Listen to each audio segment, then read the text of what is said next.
তিন থেকে ডিজেল ও পেট্রোল উৎপাদন করা হয়েছে। এবার আমরা দেখাবো উৎপাদন প্রক্রিয়া। চাঁদপুর ড্যাফোডিল স্কুল অ্যান্ড কলেজে 47তম জাতীয় বিজ্ঞান ও প্রযুক্তি সপ্তাহ বিজ্ঞান মেলা। এই মেলা একটি ব্যতিক্রম জিনিস নিয়ে এখানে মেলা এসেছে কমলাপুর ভিঙ্গুলিয়ার নয়নী উচ্চ বিদ্যালয় হামচুর উপজেলার শিক্ষা প্রতিষ্ঠানটি।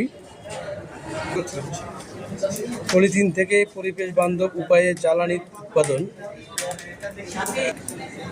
পলিথিন থেকে ডিজেল ও পেট্রোল উৎপাদন করা হয়েছে। এবার আমরা দেখাবো উৎপাদন প্রক্রিয়া।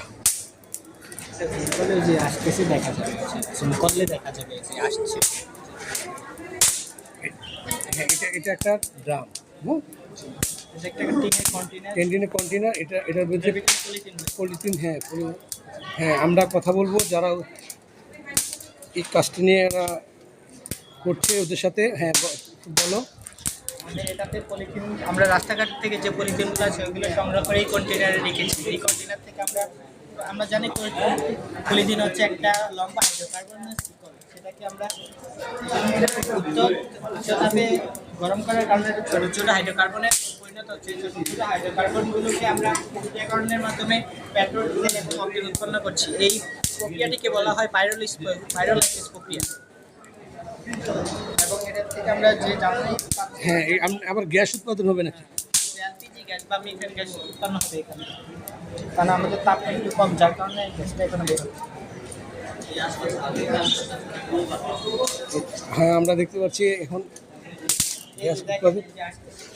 কাছে এই যে ঝুম করলে দেখা যাবে এই যে আসতে এখন ওটার ঠান্ডার পর পানি এই এটা পানিটা ইয়ের ভিতরে লাগে।